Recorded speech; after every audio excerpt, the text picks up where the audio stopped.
En este ejercicio número 5 vamos a analizar la declaración de riesgo en un seguro de vida y, a raíz de esta, la incorrecta declaración de riesgo de la edad, cómo afecta a un seguro de vida o cómo afecta en caso de pago de la prestación de un seguro de vida.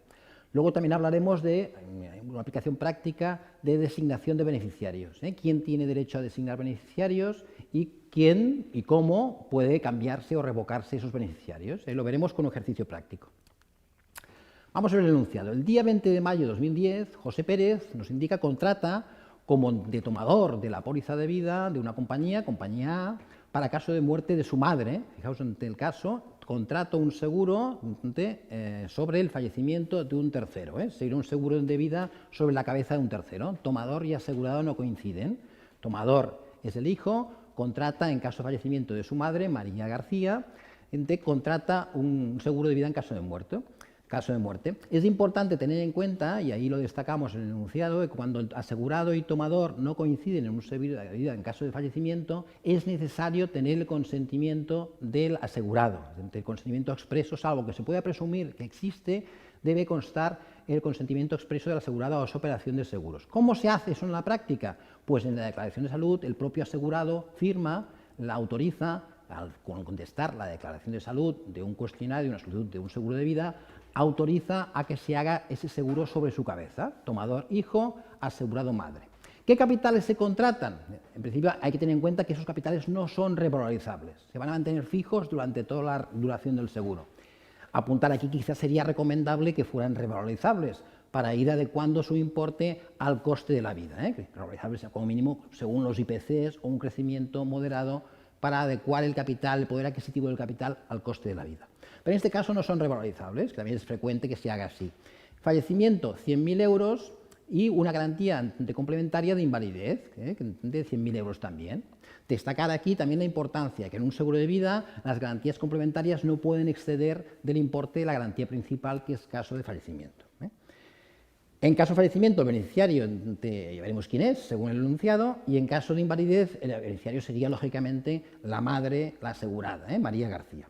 Continuamos con el enunciado y de este ejercicio nos indica que al contestar el cuestionario, María indica como fecha de nacimiento el 23 del 9 del año 69, cuando realmente su fecha de nacimiento había sido el 23 del 6 del 59, sea por coquetería o sea porque se equivoca, en esos 10 años prácticamente de diferencia. La prima que se pagó, teniendo en cuenta la edad, la fecha de nacimiento declarada, que es el año 69, que se pagó fue de 380 euros. Cuando de hecho, por la edad de la asegurada, la edad actuarial real de la asegurada, ya que había nacido prácticamente algo más de 10 años antes, debería haber sido de 520. Esa es una información que tenemos, hay una diferencia de primas. En el momento de la contratación de la póliza se nos indica también que se establece como beneficiarios de la misma, en caso de muerte de la asegurada, que es la madre del tomador, a sus hijos, que serían José Pérez García y Laura Pérez García, los hermanos. Uno de ellos, de los hijos, es el propio contratante del seguro, el tomador.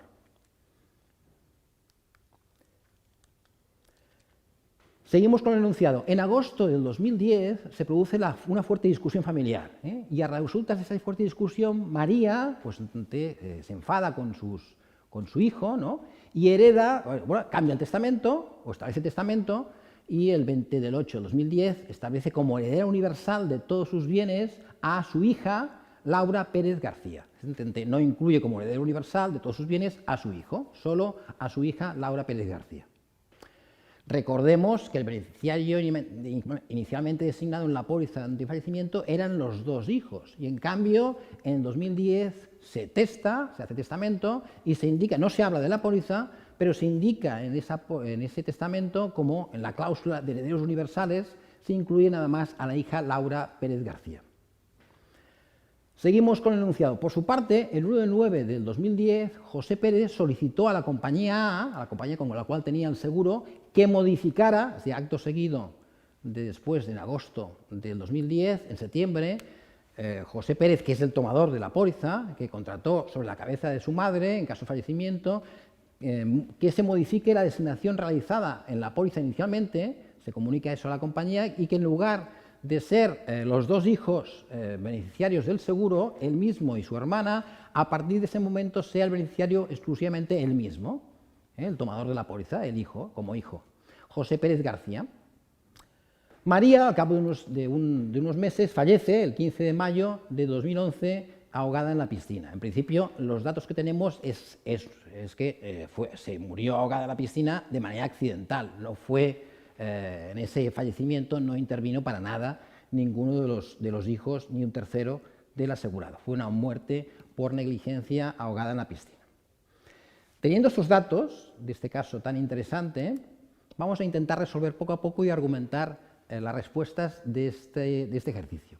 En primer lugar, se plantea el siguiente interrogante: ¿cuál es realmente la edad actuarial de María García en el momento de contratar la póliza? Hemos visto que hay una diferencia entre la fecha de nacimiento declarada y la fecha real. Vamos a ver cuál sería la edad actuarial real de la asegurada, si se hubiese conocido su fecha de nacimiento, y cuál ha sido la edad actuarial declarada a consecuencia de esa declaración del nacimiento, de la fecha de nacimiento incorrecta.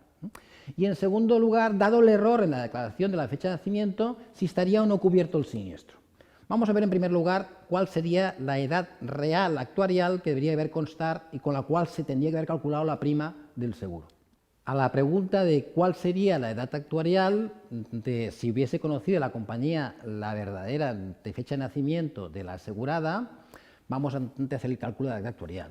Tenemos en cuenta que la edad actuarial no siempre coincide con la edad cumplida o la edad civil cumplida, sino que es la que corresponde al aniversario más cercano a la fecha de la contratación del seguro, en 6 meses, menos de 6 meses más cercano a la fecha de contratación del seguro. En el caso concreto, la fecha de nacimiento del cliente, de la asegurada real, es el 23 de junio del 59, cuando la fecha de la contratación fue el 20 de mayo del 2010. Hay una diferencia entre una fecha y otra de 50 años, 10 meses y 27 días. El asegurado aún no ha cumplido civilmente los 51 años, pero como está más cercano al cumplimiento de esa edad, en menos de 6 meses, actuarialmente tiene realmente 51 años, no 50. Esa es la edad actuarial que habría que haber tenido en cuenta para calcular, para determinar la prima del seguro, y como se ha aplicado una prima inferior, teniendo en cuenta una edad actuarial irreal, en base a la fecha de nacimiento, debería tener eso unas consecuencias prácticas. Se nos pregunta si ese error en la declaración supone o no supone el impago del siniestro por parte de la compañía. Este es un hecho en concreto que resuelve el artículo 90 de la Ley de Contrato del Seguro, que establece que por la incorrecta declaración de la edad no supone eso el impago de la prestación del seguro, sino que hay que tener en cuenta, habría que aplicar la regla de equidad, teniendo en cuenta la diferencia de primas cobradas, la prima real respecto a la prima realmente cobrada, multiplicarla por el importe de la prestación y ahí obtendríamos el capital disminuido a pagar como prestación de ese seguro. Tanto en este caso, aunque haya pasado más de un año de la fecha de contratación del seguro, este seguro de vida no es inimpugnable. Recordemos que el artículo 89 de la Ley de Contrato del Seguro establece que cuando pasa más de un año de la declaración de la contratación del seguro, los seguros de vida devienen inimpugnables, es decir, no puede aplicarse la regla de equidad más allá de la excepción que fija el artículo 90 sobre la declaración incorrecta de la edad.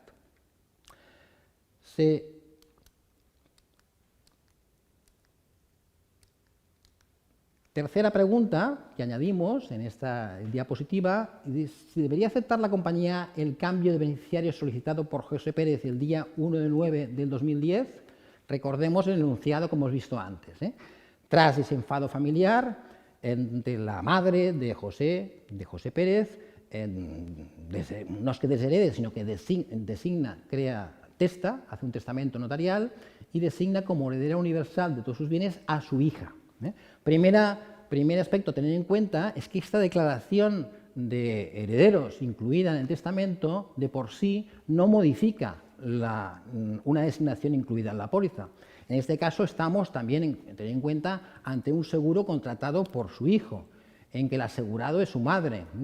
Y hay que tener en cuenta que quien puede designar beneficiarios en un seguro de vida no es el asegurado, sino que es el tomador en un seguro de vida individual.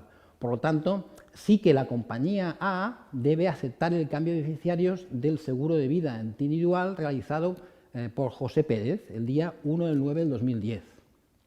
Aunque, por otro lado, su madre, como asegurada por ese enfado familiar, haya testado únicamente a favor de su hija. Pero como su madre no es la tomadora del seguro, sino el tomador del seguro es el hijo, José Pérez, sí que habría que aceptar ese cambio de beneficiarios realizado por José, que es quien es el titular, como tomador de la póliza, el titular del derecho a designar y a cambiar beneficiarios cuando él quiera. Seguimos con el enunciado de las preguntas del ejercicio. La pregunta D nos indica que en función de la póliza analizada, ¿cuál es el importe que la compañía aseguradora A deberá pagar a José Pérez García por el fallecimiento de su madre María?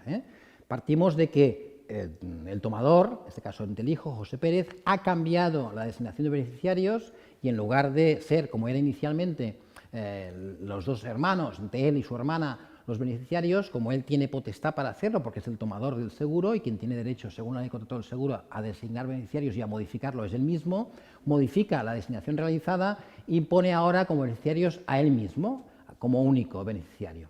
La duda es cuál es el importe que deberá pagar la compañía a él como beneficiario del seguro. Hay que tener en cuenta aquí que ha habido una incorrecta declaración de la edad del asegurado, por esa incorrecta de haber constado equivocadamente la fecha de nacimiento del asegurado en la solicitud del seguro, y que determina que la edad actuarial tenida en cuenta para calcular la prima del seguro ha cambiado, ha sido menor de la real.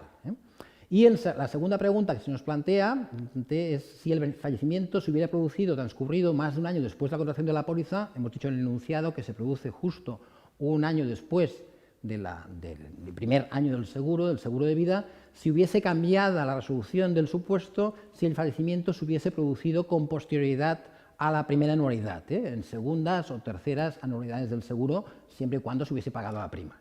Vamos por la primera pregunta.